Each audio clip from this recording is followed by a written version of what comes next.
Bom dia, irmãos. Quero convidá-los a se colocarem de pé e vamos dar início ao culto dessa manhã. Vamos orar. Senhor, nós estamos mais uma vez reunidos em Teu nome com o único propósito, Pai, de prestar o culto ao Senhor, perfeito, agradável. Receba, Pai, o nosso culto e que nós possamos, Pai, abrir os nossos corações ao Senhor. Fale conosco nessa manhã, é em nome de Jesus que pedimos. Amém.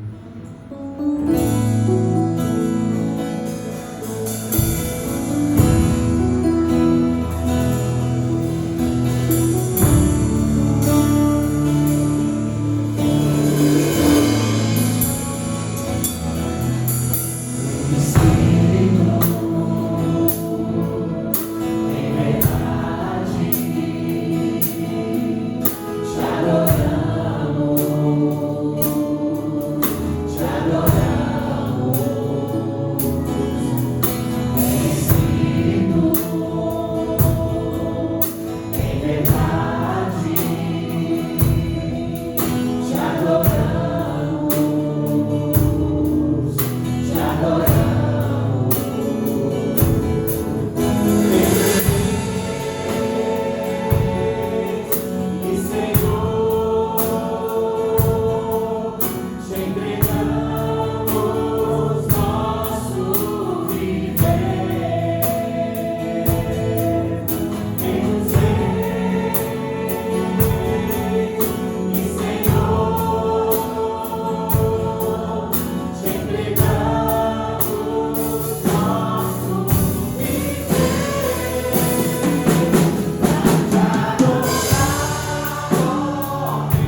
Bom dia, irmãos, irmãs.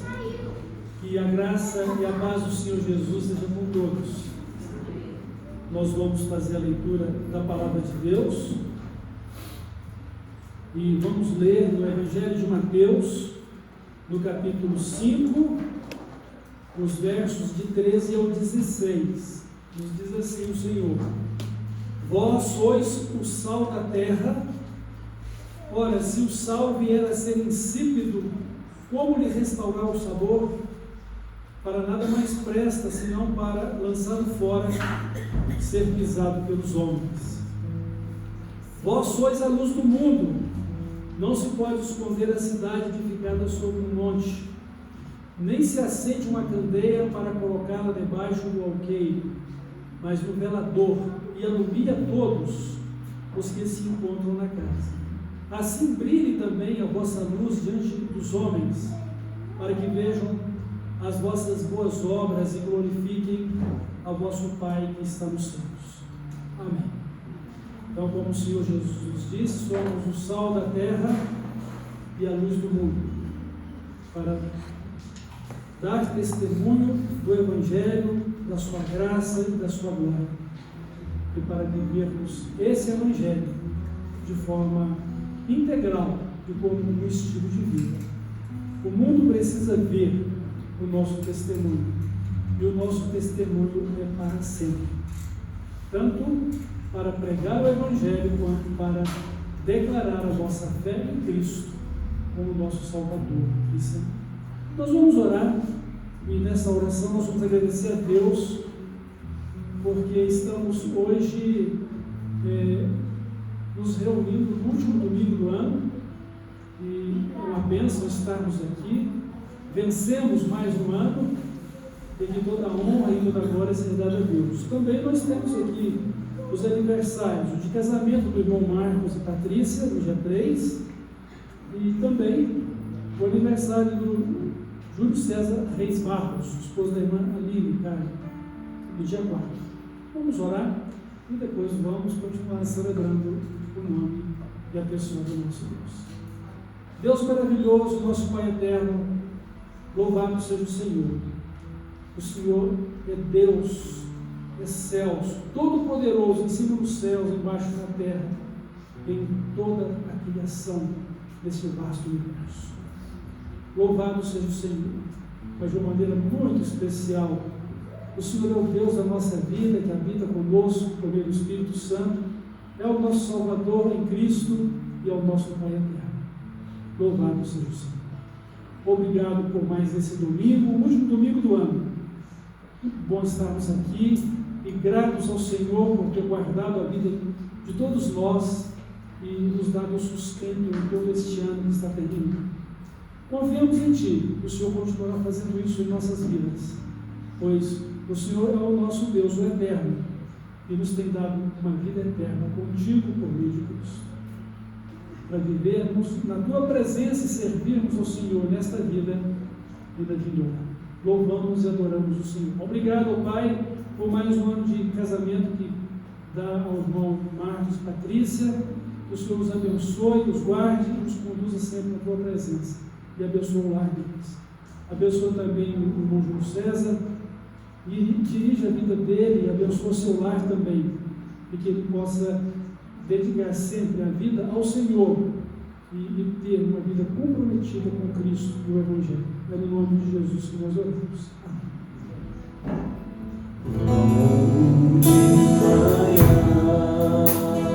Quero te buscar, tua voz ouvir, teu amor sentir, estender a mão para te louvar, derramar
louvar e exaltar o nome do nosso Deus, o único que é digno de todo louvor. Eu quero convidar você a cantar essa canção que vai dizer que Ele é exaltado.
nós e ainda, Pai, irá fazer. Nós, numa manhã como esta, Pai, queremos agradecer ao Senhor pela dádiva, Pai, da salvação, e queremos, Senhor, entregar todo o louvor que a Ti é devido, Pai, porque só o Senhor deve ser exaltado por meio das nossas vidas, e que nessa manhã possamos, juntos, celebrar o Teu nome e também, Pai, compreender a Tua vontade, que é boa, perfeita e agradável. Fale a nós nessa manhã, em nome de Jesus, é o que pedimos. Amém.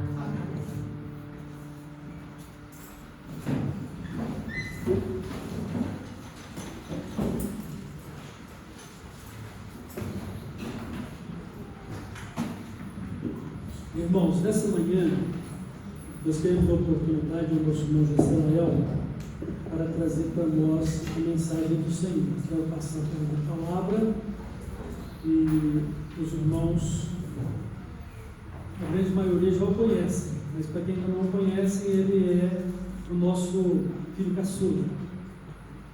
Mas Israel, atualmente ele mora em Bragança Paulista e tem trabalhado ali com o Ministério Jesus Corre.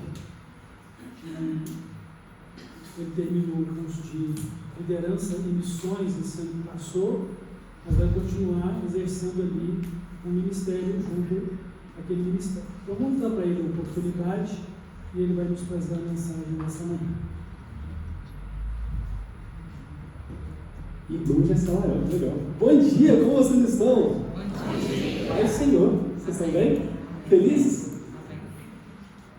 É muito bom estar aqui com vocês, compartilhando um pouco sobre o que Deus tem colocado no nosso coração esse ano, Deus tem comunicado durante esse ano de estudo, e muito feliz também ver que também é algo que Deus tem trazido para cá, que Deus tem despertado não só alguns lugares, mas a igreja dele como um todo, a falar sobre um tema chamado unidade. Mas antes de começar, eu gostaria de orar com vocês. Vamos fechar os nossos olhos.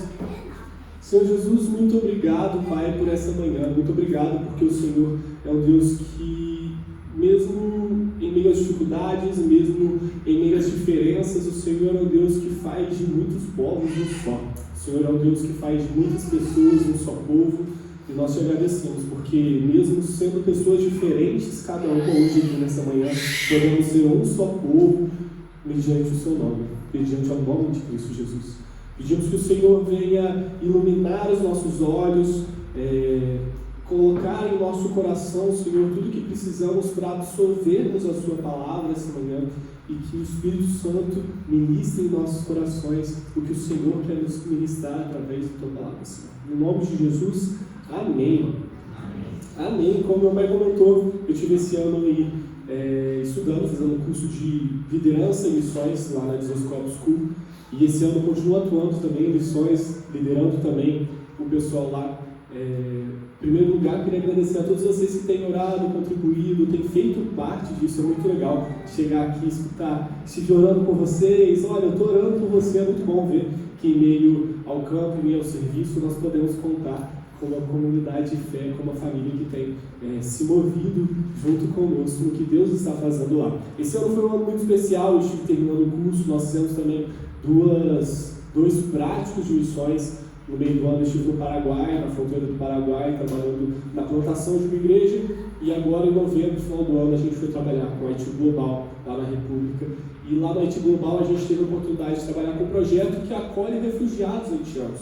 Então eles têm igrejas, trabalham em escolas, trabalham em orfanatos, mas acolhendo esses imigrantes haitianos e alguns órfãos dominicanos, né? Então foi um tempo muito especial em ver o que Deus está fazendo nas nações. E um tempo muito especial também de vermos a unidade do corpo de Cristo e o que Ele fala. Irmãos, provavelmente você que costuma acessar a internet, as redes sociais, você que tem uma página no Instagram, no Facebook, você deve estar familiarizado com o termo meme. O que é um meme? O meme é uma piada da internet, alguma imagem com o intuito de fazer rir, de trazer algumas piadas. E eu separei alguns memes que eu encontrei pela internet para trazer para vocês. Estava olhando alguns memes e reparando o quanto que hoje nós vivemos em uma sociedade que hipervaloriza a solidão. Vivemos em uma sociedade que romantiza a cultura do individualismo. Hoje, estamos exaltando a preguiça social, porque afinal de contas a nossa bateria social já acabou e agora eu não tenho que conviver com mais ninguém. Então, nós estamos com preguiça de ter relacionamentos, porque ficar em casa com a Netflix é muito melhor. Então, alguns memes que a gente encontra na internet, fico tanto em casa que já faço parte dos móveis. Vocês não odeiam quando as pessoas te chamam para sair e na hora elas realmente querem ir? Outro meme, marquei de sair, tomara que esqueçam. Prefiro ver Netflix do que pessoas. Agora que estou ficando velho, minha alegria é estar sozinho em casa com meu pet. Tudo isso são memes na internet que encontramos. Eu não quero demonizar isso ou piadas, você pode achar graça, você pode rir, mas a verdade é que eles evidenciam uma sociedade que hipervaloriza o individualismo. Eles referenciam uma sociedade que se tornou preguiçosa de estar uns com os outros. E qual que é o problema disso? O problema disso é que, além de ser perigoso, é antibíblico. Além de ser perigoso para o nosso desenvolvimento social, porque caso você não saiba, o ser humano é um ser sociável, ele não foi feito para estar sozinho, e sim viver em comunidade. Não estou falando que em alguns momentos você não precise de tempos de solitude, de estar consigo mesmo, de ter um tempo só você e Deus, para você recarregar realmente a sua energia e tudo mais, mas estou falando que se isso se tornou o seu lema de vida, ou se esses são os seus momentos exclusivos de prazer, e tem algo que precisa ser denunciado nessa prática. Porque quando a gente olha para o que a Bíblia fala, isso vai de encontro. E no meio de tanto individualismo hoje, eu queria te lembrar de um Deus que é comunhão por toda a eternidade. Desde o princípio, desde toda a eternidade que veio e de toda a eternidade que virá, Deus é comunhão. Deus Pai, Deus Filho e Deus Espírito. E a economia da Trindade fala de um Deus Pai que dá glória, louva e exalta o Filho, dá glória, louva e exalta o Espírito, de um Deus Filho que exalta o Pai e o Filho, de um Deus Filho que glorifica o Pai e o Espírito, e por toda a eternidade nós temos uma comunhão plena de Deus. Então, o primeiro aspecto que temos que entender é que o nosso Deus é um Deus coletivo. O nosso Deus é comunhão. E até em criar um homem, Deus usou do transbordar do amor que ele já tinha. Deus não cria o homem porque ele está entediado. Deus não cria o homem porque ele estava sozinho. Não, ele estava numa plena comunhão tão boa, tão harmônica, tão perfeita, que isso transborda. E ele cria também o ser humano para ser alvo desse amor. Então, por toda a eternidade, o nosso Deus é comunhão. E a advertência que eu quero trazer para vocês hoje é a mesma que o autor de Hebreus vai nos trazer. Sobre essa preguiça social, sobre esse individualismo, ele vai dizer: não deixemos de congregar. Você pode olhar para o seu irmão e falar assim: irmão, não deixe de congregar. Dá uma sacudida nele e olha para ele. Você já parou para olhar quem está do seu lado hoje? Você já parou para reparar as pessoas que estão à sua volta? Fala para ele: não deixe de congregar. E hoje nós vamos falar um pouco sobre esse texto que está em Hebreus 10. Se você quiser deixar Hebreus 10 aberto, nós vamos ler e passear por esse texto hoje. Então você pode deixar a sua Bíblia aberta nesse texto. E para você que não sabe, Hebreus é um livro que a gente não sabe exatamente a autoria dele. Existem especulações sobre ser um ou outro, mas a gente não sabe a autoria de quem escreveu Hebreus. Eu acredito que até mesmo para o Espírito Santo preservar a pessoa que escreveu, tamanho a revelação que ele nos traz e tamanho o confronto que ele traz. Ele é um livro escrito para o povo de Israel. Ele é um livro escrito para os próprios judeus. Em uma igreja que tinha tido a revelação de Cristo, pessoas que ouviram falar de Jesus, pessoas que tiveram até mesmo contato real com Cristo, mas que estão abandonando as práticas do cristianismo para voltar para o judaísmo. Então o autor de Hebreus vai alertar essas pessoas para entenderem que voltar para o judaísmo é negar Jesus Cristo. E fora de Jesus só existe morte. Fora de Jesus tudo é morte. Então Cristo é a única esperança de vida. E ele vai trazer diversos pontos que abordam isso, da superioridade de Cristo Jesus. Em Hebreus 10, do 1 ao 4, diz assim, vamos ler juntos? Hebreus 10, versículo 1 ao versículo 4. Diz assim: todos abriram aí comigo, amém? Amém. Então vamos acompanhar. Assim, considerando que a lei oferece somente um vislumbre dos plenos benefícios que hão de vir, e não exatamente a sua realidade, jamais poderá, mediante os mesmos sacrifícios repetidos ano após ano, aperfeiçoar os que se achegam para adorar. Se não fosse assim, não teriam cessado de oferecer sacrifícios, porquanto se os adoradores tivessem sido purificados de uma vez por todas, não mais se teriam culpas dos seus pecados. Contudo, essas cerimônias de sacrifício promovem todos os anos uma recordação dos pecados, porque é impossível que o sangue de touros e bodes remova o pecado. Então o autor começa o capítulo falando sobre os rituais judaicos para a purificação do pecado.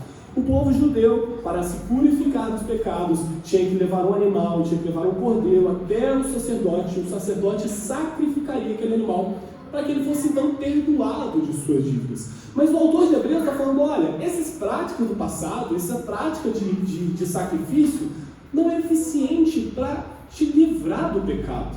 Ela não é suficiente para te trazer, resolver o problema do pecado na sua vida. Ela é um símbolo das coisas passadas, é um símbolo de algo que veio para nós. O cordeiro, e hoje nós sabemos disso, que o cordeiro que eles sacrificavam simbolizava Cristo Jesus, o cordeiro que traz a paz para o mundo, ele que se entregou pelos pecados, o sacrifício perfeito. Então, quando nós olhamos para as práticas de sacrifício, a gente vê que eles são imperfeitos, porque a pessoa sacrificava e logo depois tinha que sacrificar de novo. Não é algo que tinha que ser constante, porque ele não era eficaz. Então o autor de Hebreus começa a falar sobre isso. Olha, vocês estão acostumados a entender que para serem perdoados e salvos vocês precisam sacrificar, mas não é muito bem assim. E ele continua falando, do 5 ao 14. Por isso, quando Cristo veio ao mundo, proclamou: sacrifício e oferta não quisestes, mas um corpo me preparaste.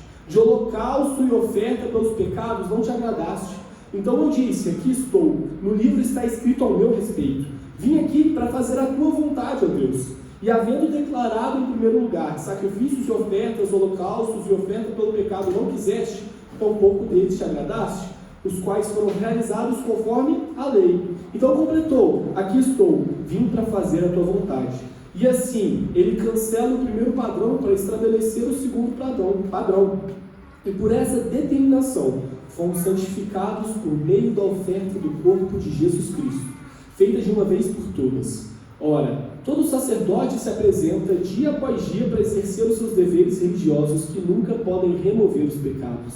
Jesus, no entanto, havendo oferecido para sempre um único sacrifício pelos pecados, assentou-se à direita de Deus, aguardando daí em diante até que seus inimigos sejam submetidos por estrado de seus pés. Portanto, com uma única oferta, aperfeiçoou por toda a eternidade todos os que estão sendo santificados. Então Jesus é o sacrifício perfeito que tira o pecado. E ele está falando para aquele povo, para os judeus, para o povo de Israel: olha, não voltem para essas práticas. Já existe um sacrifício muito superior. Jesus é o sacrifício perfeito. Só Ele pode conceder a salvação. Só Ele pode restaurar os nossos pecados. Então ele começa falando sobre o povo, da superioridade de Jesus e do único caminho que leva o homem à salvação, que é Jesus Cristo.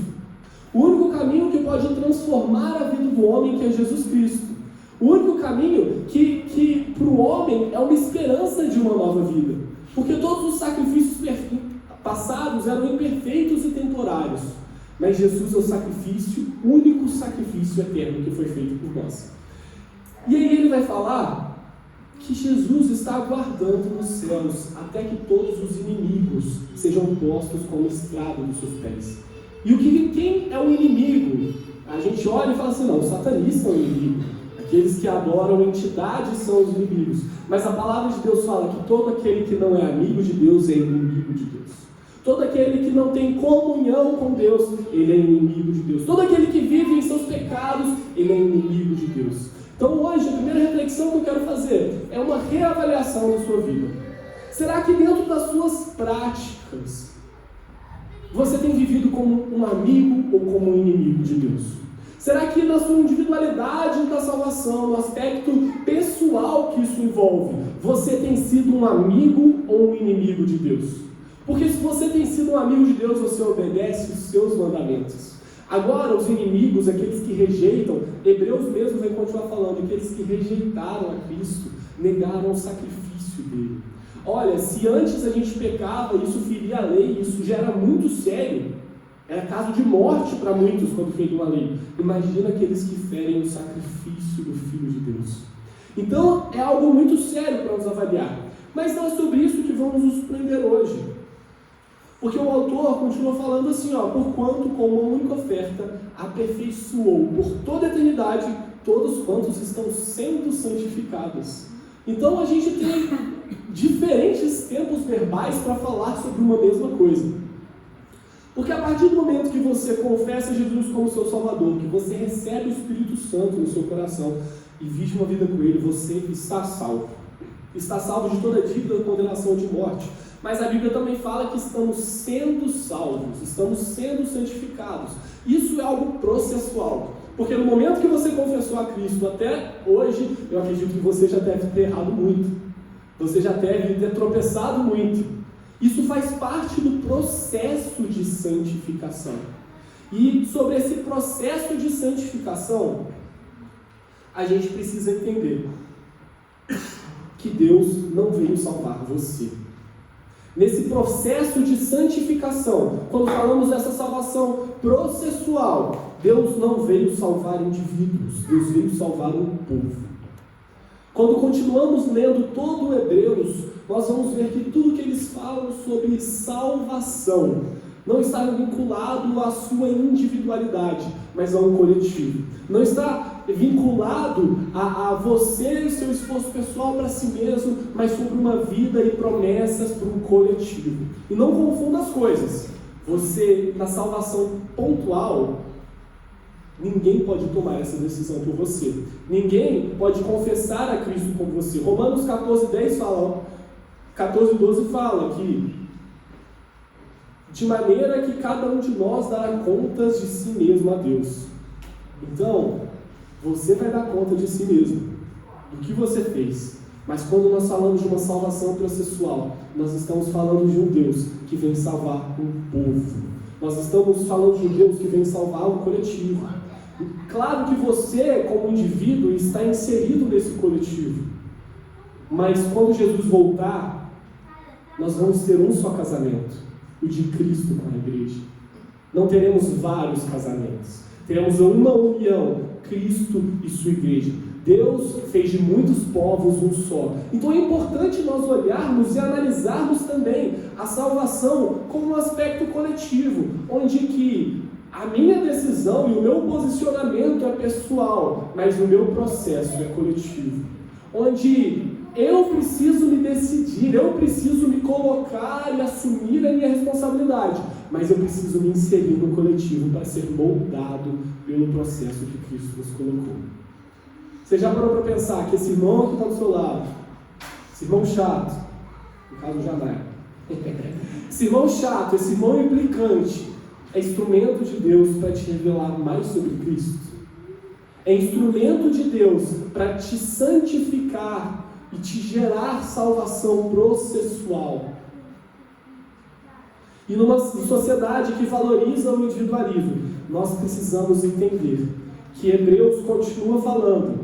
Ele vai falar, portanto nos achegamos de Deus com o coração sincero. E 24, considerando uns aos outros para nos encorajarmos às manifestações de amor fraternal e de boas obras. 25, não abandonemos a tradição de nos reunir como igreja, segundo o procedimento de alguns, mas pelo contrário, motivemo-nos uns aos outros, tanto mais quanto vedes que o dia está se aproximando. Outras versões vão falar, não deixemos de congregar como é a prática dos antigos. Então, se nós entendemos que salvação é para o coletivo, se nós entendemos que Deus está vindo salvar um povo, e que por meio desse povo nós somos santificados, nós estamos processualmente sendo transformados à medida e à revelação que Cristo tem dado para nós, nós precisamos viver o coletivo. Então, no resumo de Hebreus ele está falando, capítulo 3, olha, salvação só vem por Cristo, sacrifícios é imperfeito, você só é salvo por Jesus, só Cristo pode cancelar a dívida, Ele é o Cordeiro perfeito, não como sacrifícios passados, mas como alguém que cumpriu toda a lei, que completou toda a lei. E tendo dito tudo isso, não deixem de congregar. Tendo falado da importância da salvação e da importância de Cristo, não deixem de congregar. Ele conclui essa ideia falando do congregar, porque quando eu congrego com meu irmão, quando eu tenho vida com meu irmão, eu conheço um novo aspecto de Cristo. Quando eu vejo o que Deus tem feito na vida do Jamai, quando eu vejo o que Deus tem feito na vida da Amba, quando eu vejo o que Deus tem feito na vida da tia Francis, eu conheço um novo aspecto de Deus. Porque a multiforme graça do Senhor se apresenta de forma diferente para cada um. E pode ser que você conheça um Deus que foi provedor na sua vida. Ou você conheça um Deus que foi o Deus que curou. E eu conheço um Deus que foi um Deus que se mostrou como Pai. E Deus é tudo isso. Mas à medida que eu converso com a tia Francis e vejo como Deus se apresentou, o que Deus fez na vida dela, eu conheço mais sobre o aspecto de Cristo. Eu conheço mais sobre a graça do Senhor. E à medida que nós conhecemos a Cristo, nós contemplamos a beleza dele, nós somos transformados por essa beleza. Nós somos transformados por essa glória.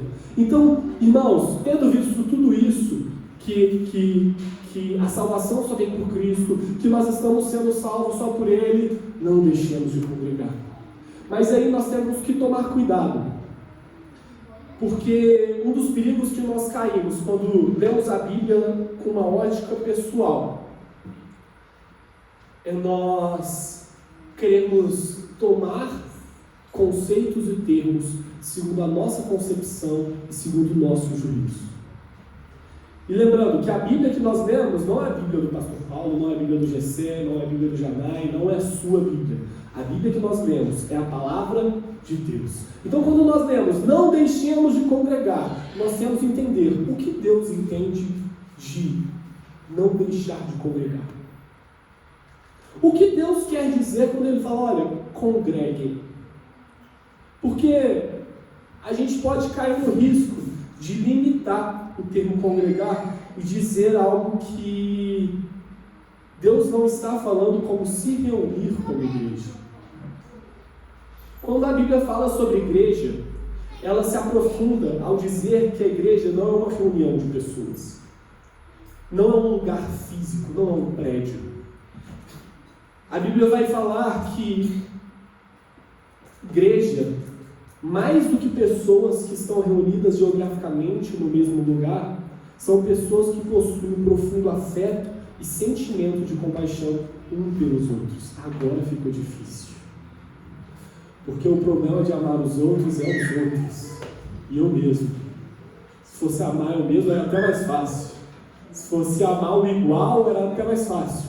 Mas amar o outro implica em amar o diferente. E muitas vezes nós estranhamos o diferente. Nós afastamos porque, eu não bato muito com tal pessoa. O nosso santo não bate. Misericórdia, irmãos. Nós só temos um mediador que é Cristo Jesus. E Ele fez de muitos povos um só. Então, nós vamos além de individualidades.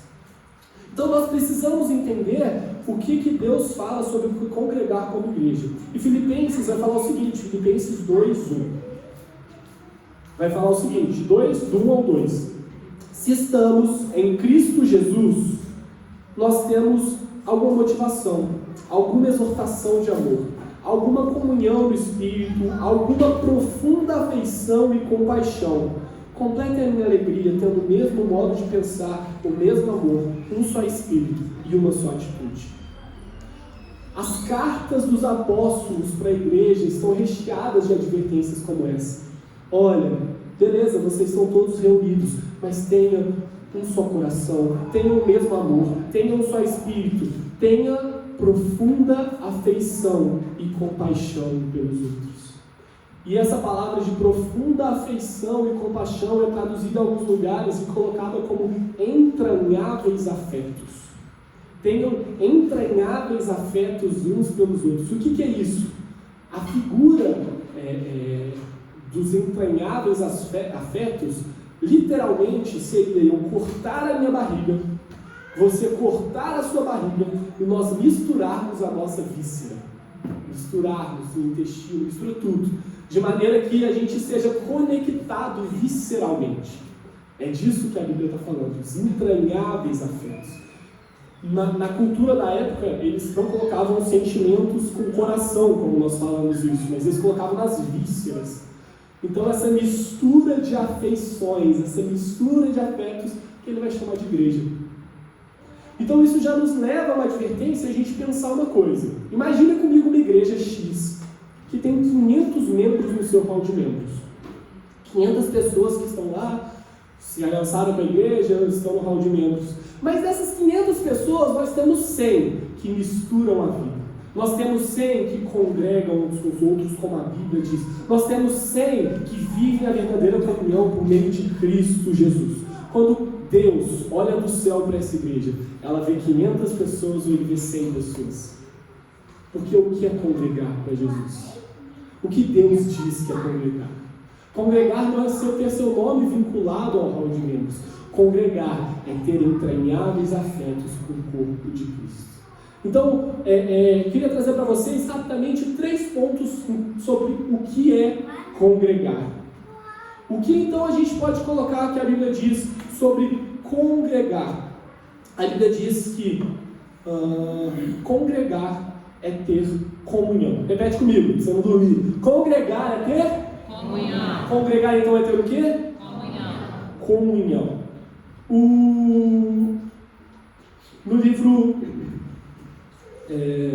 No livro Verdadeira Comunhão, do Art Capsky, ele vai falar o seguinte: atualmente, a maioria das comunidades é um ajuntamento de individualidades. Sentamos lado a lado, mas não estamos unidos no sentido bíblico da palavra. Olha que advertência séria. Sentamos lado a lado, mas não estamos unidos no sentido bíblico. Porque aqui muitas vezes a comunhão que nós temos é olhar a nuca do meu irmão. Porque às vezes você nem virou para dar bom dia. E mesmo que você vire e dê bom dia, seja super educado, a gente está falando de uma pessoa que você vai ver uma vez por semana para se cumprimentar. Que comunhão é essa? Que entranhável afeto está sendo gerado num cumprimento de bom dia que é feito de 7 dias?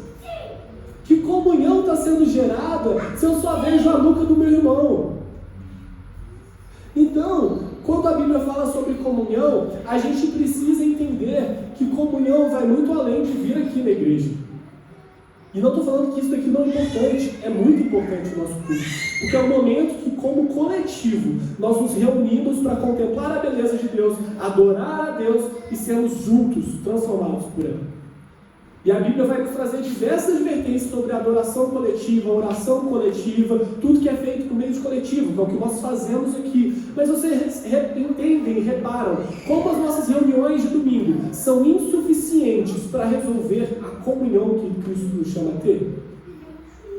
Como a vida em igreja vai muito além de uma reunião? Não que vamos deixar a reunião, não, vamos continuar. Mas existe uma coisa a mais do que isso. Existe algo além do que isso que Cristo nos chama. E a comunhão que Cristo nos chama, muitas vezes a gente não sabe. O que é comunhão? Quem é corajoso pode falar o que é comunhão? O que é comunhão, Janai? Se vira. Ter algo em comum. Caraca, hein? O que é comunhão? Quem pode falar? Solta aí. Comunhão. Comunhão é o que, Laurinho? Amizade? É o que, pessoal? Sem medo de vamos. É ir na casa do outro. Ter comunhão é ir na casa do outro. O que mais? É ajudar o próximo, ter comunhão? Sim ou não, galera? Tudo bem comigo? Sim? O que mais? Vamos lá. Oi? Compartilhar é ter comunhão. O que mais?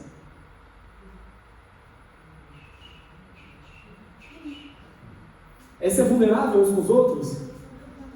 É expor as nossas fraquezas? É sair junto? É compartilhar a vida? É isso? Então, uma segunda pergunta. Qual é a diferença de comunhão para amizade? Porque tudo isso é uma amizade. E as pessoas do mundo têm isso. As pessoas do mundo saem juntas, não saem? As que não conhecem a Cristo. As pessoas do mundo conversam sobre vulnerabilidade umas com as outras. As pessoas que não conhecem a Cristo fazem churrasco, como eu churrasco. Elas compartilham até um propósito em comum.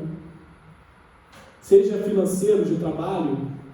Mas sabe o que diferencia uma amizade de uma verdadeira comunhão, de acordo com o que a Bíblia diz? Jesus Cristo. Se Jesus Cristo não é o alicerce das nossas uniões, das nossas comunhões, nós não temos comunhão. O churrasco é só churrasco. O ir na casa é só ir na casa. O falar da vulnerabilidade é só falar da vulnerabilidade, não é comunhão. Porque se não tem Cristo Jesus no meio de tudo isso, é só uma amizade.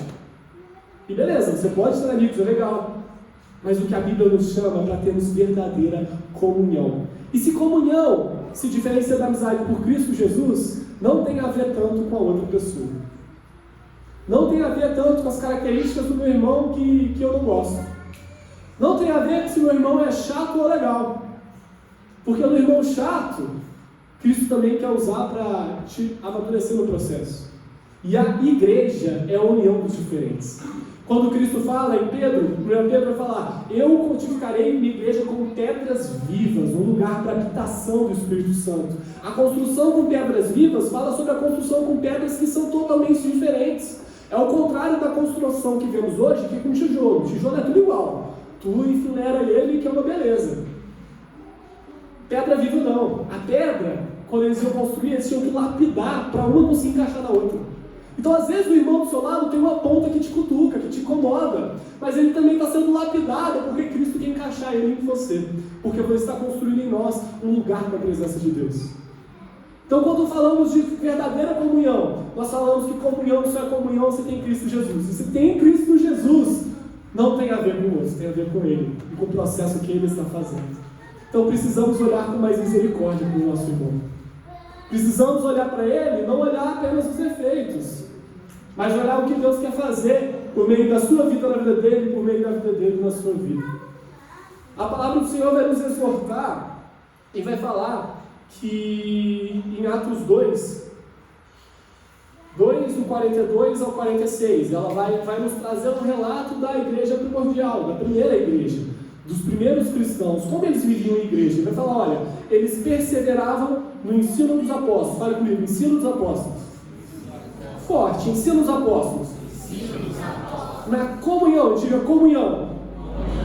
No partir do pão e nas orações.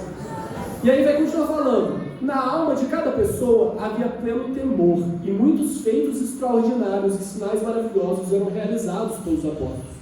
Todos os que criam estavam unidos e tinham tudo em comum. Vendiam suas propriedades e bens e dividiam os produtos entre todos, segundo a necessidade de cada um. Diariamente continuavam a reunir-se no pátio do templo, partiam o pão em suas casas e juntos participavam das refeições com alegria e sinceridade de coração. Então, irmãos, diariamente eles iam nas casas uns dos outros e partiam o pão. Diariamente eles se reuniam no pátio, porque não tinha nada, não tinha serviço no templo, mas eles iam para o pátio do templo para ter um momento de comunhão uns com os outros, para falar sobre Cristo Jesus. E quando ele fala dos primeiros cristãos e fala do modelo de igreja, ele traz 4 pontos: ensino dos apóstolos, comunhão, partir do pão e orações. O ensino dos apóstolos fala da palavra de Deus, que precisa ser a base, o fundamento da nossa igreja. A comunhão fala dos entranháveis afetos que temos uns com os outros. O partir do pão fala que eu partir o que eu tenho e dividir com o irmão de acordo com a necessidade, tanto com o irmão quanto com a pessoa de fora. Que a Bíblia também nos adverte como igreja a nos importarmos com a viúva, com o órfão e com o estrangeiro. A Bíblia fala então sobre o 4º ponto, orações, que fala da nossa devoção ao Senhor. Tudo isso de forma coletiva. Então, ser igreja, e a igreja, a base da igreja que Cristo mostra, o modelo de igreja de Atos, que é o que o Senhor nos mostra, é uma igreja que tem tudo em comum. É uma igreja que vive uma plena comunhão. Então, se nós não temos comunhão, irmãos, não adianta nos enganarmos. Se você está aqui hoje, e essa é a segunda reflexão que eu queria proporcionar, se você está aqui hoje, mas você não tem relacionamento, você não tem comunhão, Irmãos, sinto muito de dizer nessa manhã, mas você não tem sido igreja. Você pode até estar participando de reuniões aos domingos, mas de acordo com o que a Bíblia nos mostra sobre ser igreja, você não tem sido igreja. Ou até você pode estar tentando ser, ou até você pode ser, mas a palavra do Senhor fala que a igreja é como um corpo de muitos membros, cada membro com a sua função.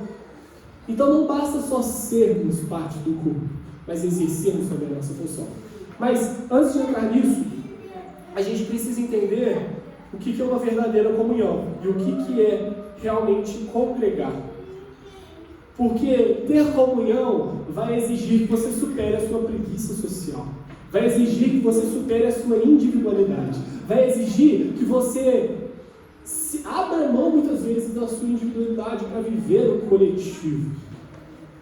Porque quando nós sucumbimos, nós afundamos nesse pensamento desse mundo, a gente começa a ver frases como: cada um cuida da sua vida. O que eu faço, eu não devo satisfação para ninguém. Cada um com seus problemas. A gente começa a abrir espaço para vivermos o individualismo, porque não queremos que o irmão acesse a nossa fragilidade. Quando cada um cuida da sua vida, do meu problema cuido eu, a gente não vive a comunhão que Cristo nos chama para viver. Porque um dos aspectos que ele vai falar é que congregar é comunhão. Mas o segundo ponto é que congregar é edificar uns aos outros. Então, o primeiro ponto, congregar é ter comunhão. E o segundo ponto, congregar é edificarmos uns aos outros. Então, assumir a responsabilidade de um cuidado mútuo. Eu cuido de você, você também cuida de mim. Não é cada um com seus problemas. Até porque o Senhor nos ensinou na oração do Pai Nosso que o Pai é nosso, que o pão é nosso, mas que o pecado e as ofensas são nossas. Então, nós temos o mesmo Pai. O Pai é nosso. Nós partilhamos o mesmo alimento, o pão é nosso. Mas a ofensa do irmão, o pecado do irmão também é nosso. Nós precisamos lidar com o pecado dos nossos irmãos. Nós precisamos nos exortar em amor. Nós precisamos fazer parte do processo de santificação do nosso irmão. E precisamos deixar que o nosso irmão faça parte do nosso processo. Porque a igreja, ser igreja e congregar, é edificar uns aos outros. E nessa edificação, muitas vezes, eu vou ver partes do meu irmão que são pecaminosas. Muitas vezes, e é aconselhável que isso aconteça, nós vamos ter momentos em que haverá pecado em nosso meio. Manifestação de pecado. Você está falando que é bom pecar? Não, mas que nós deveríamos estar em um ambiente seguro para que esse pecado acontecesse, seja exortado e seja tratado. Porque se nós estamos vivendo igreja, mas escondendo os nossos erros, se nós estamos vivendo igreja e ocultando os nossos pecados, nós não estamos vivendo igreja. Nós não estamos misturando vida.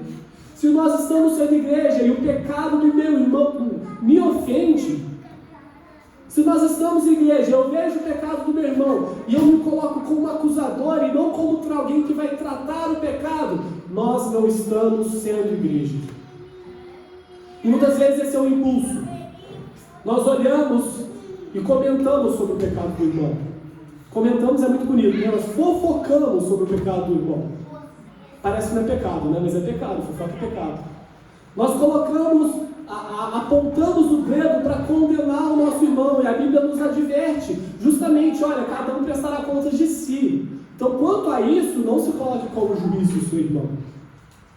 Mas ela também nos adverte, as mútuas exortações pelo amor fraternal de Cristo Jesus.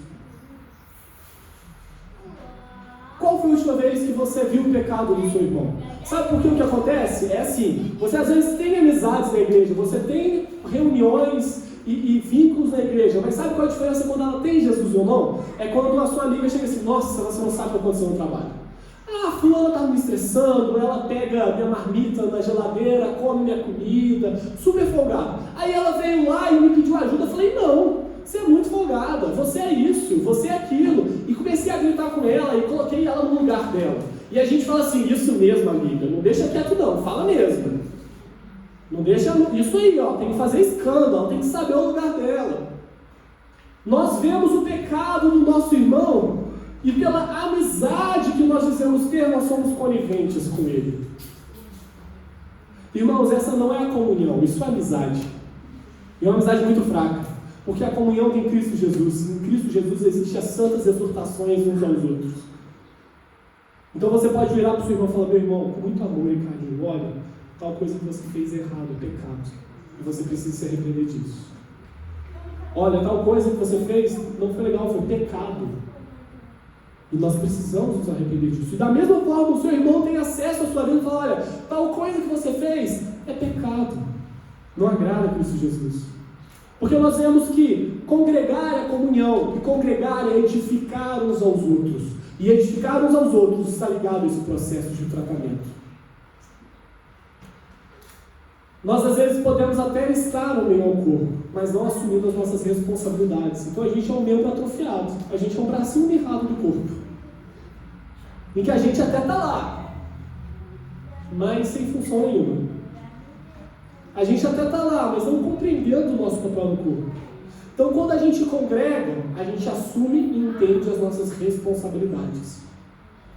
A responsabilidade de edificação mútua, a responsabilidade de exortação mútua, a responsabilidade de encorajar-nos uns aos outros. Sabia que Hebreus, eu estou amando o estudo de Hebreus, eu ganhei um livrinho de estudo deles, e estou fazendo agora. E eu estou amando esse estudo de Hebreus, porque ele dá até um remédio contra a apostasia.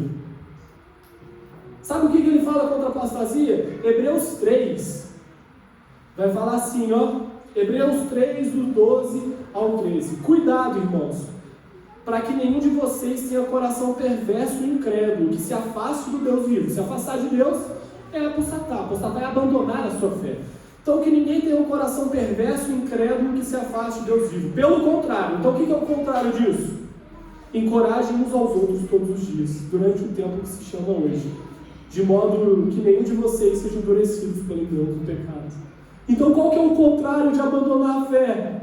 Encorajar e exortar uns aos outros, uma vida em comunidade, uma vida em comunhão. Então, congregar é ter comunhão, congregar é edificar um ao outro. 1 Coríntios 14, 26. Portanto, que diremos, irmãos? Quando vocês se reúnem, um tem salmos, um tem ensino, um tem revelação, um fala em línguas e um tem interpretação. Tudo seja feito para a edificação da igreja. Então, quando a gente se reúne, cada um tem alguma coisa e nós nos juntamos. E pode ser que no meio de tudo isso, fala, nossa, eu acabei de me converter. O que eu tenho para oferecer? Dentro do que você tem, dentro do que Deus já colocou, existe algo que você pode fazer. E você pode achar, mas isso não é tão importante, irmãos, é o papel que está em suas mãos no corpo hoje. Então é importante. As pequenas coisas que nós consideramos pequenas são importantes. Então, como você se insere nesse corpo? Qual é a sua responsabilidade como corpo? O que você traz para cá? O que você leva para casa do irmão como corpo? Porque edificar uns aos outros fala duas coisas. Fala, sobre termos responsabilidade com os irmãos mais novos na fé. Temos responsabilidade de entender que se você já está caminhando com Cristo há mais tempo, se você já tem um entendimento maior de quem é Cristo Jesus, se você teve um processo de transformação maior que Cristo já fez na sua vida, você precisa se comprometer no seu testemunho, no seu encorajamento aos novos na fé. Você precisa entender que a sua postura é o motivo, muitas vezes, de pessoas não amadurecerem ao olhar para vocês e não verem Cristo. Então, o nosso testemunho fala muito sobre como estamos edificando os mais imaturos na fé. Paulo vai falar em sua carta que os nossos comportamentos e vai advertir o povo a se livrar de coisas que eram lícitas, coisas que não eram pecado, para não escandalizar o imaturo na fé. Então olha a nossa responsabilidade de pessoas que já caminham o tempo como Jesus. Mas aos mais imaturos, você que começou agora, você que ainda está galgando, né, nessa jornada com Cristo, que se vê num processo ainda de amadurecimento, assuma também a sua responsabilidade. A comunhão, o ensino, não é para fazer você dependente de uma pessoa, mas sim para te fazer maduro. Pais não geram filhos para serem filhos. Pais geram filhos para serem pais. Pais geram filhos para cuidarem de outras pessoas. Porque seu filho a única responsabilidade dele para a vida toda, eu não estou falando nem de ter filhos, mas se a responsabilidade do seu filho a vida toda for só ser filho, não fazer mais nada, ele não amadurecer, ele continuar mesmo pensando de criança, se a Laura for sempre sua criança, se seu filho for sempre sua criança dependente, não é para isso que você tem criado eles, é para amadurecimento. Então, você que tem se colocado nessa jornada, se submeta ao processo de amadurecimento. Entenda que você está sendo formado também para ser um pai. Você está sendo formado também para ser uma mãe. Então, congregar é ter comunhão. Congregar é edificar uns aos outros. E por último, para a gente encerrar, congregar. Congregar é anunciar a Cristo para o mundo. Quando nós congregamos, nós também damos testemunho de quem Jesus Cristo é. João 17, 20, fala de uma oração que Jesus fez por nós. Jesus estava nos seus últimos momentos, antes da crucificação, intercedendo. E Ele intercedeu por nós. E Ele diz assim: eu não rogo somente por estes, mas também por aqueles que, pela sua palavra, hão de crer em mim, para que todos sejam um, como tu, ó Pai, és em mim, e eu em ti, para que também eles sejam um em nós, para que o mundo creia que tu me enviastes. Ele fala que a unidade daqueles que creem na palavra de Deus, tanto com Cristo, quanto uns com os outros, revela no mundo fé na pessoa de Jesus Cristo. João 1,3 vai falar, precisamos, João 1,3, primeiro é João 1,3, vai falar sobre o testemunho dos apóstolos. Eles dizem assim, proclamamos o que vimos e o que ouvimos. Então os apóstolos falaram do que viram, que ouviram de Jesus Cristo, para que vocês tenham comunhão conosco. Não está falando, estamos proclamando do que nós vimos e ouvimos com Jesus Cristo, para que você vá na igreja, para que você vá no culto de domingo, mas para que você tenha comunhão conosco. Por quê? Porque a nossa comunhão é com o Pai e com o Filho Jesus Cristo. Então, quando o mundo vê uma igreja fragmentada, quando o mundo vê uma igreja que tem se devorado, quando o mundo vê uma igreja que tem vivido de placa e tem devorado e acusado as outras igrejas por práticas que ela não concorda, em vez de entender em Cristo quais são os fundamentos da fé, não estou falando de combater heresias, estou falando de deixar aspectos doutrinários limitarem a nossa revelação. Ah, não, fulano de tal não é irmão, não, é primo. Porque os negócios meio diferentes aí, então ele não é irmão, não, ele é primo. Irmãos, nós somos chamados à unidade. E esses aspectos fazem com que o mundo olhe para a igreja e não veja Jesus Cristo. Nós evangelizamos e falamos por meio da comunhão. Nós vivemos e apontamos por meio da comunhão para Cristo. E se nós falamos daquilo que nós vimos e ouvimos nas palavras, para que as pessoas tenham comunhão conosco, mas nós não estamos tendo comunhão,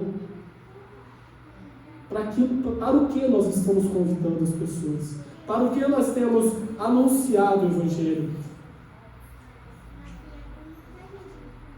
Jesus fala que a marca dos seus discípulos é o amor. Em João 13, 34, 35 fala: Jesus, o Filho de Deus e supremo intérprete das Escrituras, ordenou. Não é uma sugestão, não é um conselho, é uma ordem. Novo mandamento. Mandamento é o quê? Está mandando. Novo mandamento vos dou, que vós ameis uns aos outros como a si mesmo? Não. Porque se eu amo ao outro como a mim mesmo, o padrão de amor é relativo. Porque o Janai pode se amar mais do que eu me amo, e meu pai pode se amar menos do que eu me amo. Então cada um tem um amor diferente, não está padronizado. Não é isso que ele fala, um novo mandamento vos dou, que vós ameis uns aos outros assim como eu vos amei. Então, o padrão de amor ao próximo é o amor de Deus. E fala assim como eu vos amei, e nisto conhecerão todos que sois meus discípulos, se tiverem amor uns pelos outros. A marca do discípulo de Jesus é o amor, e o amor uns pelos outros. Então, congregar nesse amor que nós demonstramos um para os outros, nós mostramos para o mundo, nós somos discípulos de Cristo. Quando nós temos comunhão na igreja, nós mostramos para o mundo a comunhão de Cristo Jesus. Quando nós edificamos uns aos outros, nós mostramos que Cristo está edificando a igreja. E quando nós temos esses profundos afetos, esses relacionamentos de alianças, esses entranháveis afetos, nós estamos mostrando para o mundo também que Cristo é amor. Então, nós temos sido igreja. E o nosso desafio para 2025 anos é viver o ano da unidade. É crescermos em unidade. E eu acredito que esse último domingo do ano seja um momento ideal para reflexão. Porque nós não seremos um se não tivermos comunhão. Nós não seremos um se não edificarmos uns aos outros. Nós não seremos um se vivermos o individualismo. Então, nós temos sido igreja. Se temos sido igreja, nós somos um membro sadio do corpo, ou nós somos um membro mirrado, um membro disfuncional dentro do corpo. Nós temos assumido a nossa responsabilidade, e eu não digo só uma responsabilidade ministerial, de vir, tocar, pregar, de dar uma aula, mas nossa responsabilidade de edificarmos uns aos outros. Irmãos, nós estamos sendo chamados e relembrados como igreja a vivermos os padrões que Deus deixou. No mundo que prega o individualismo, não deixemos de congregar como Cristo nos ordena. Amém?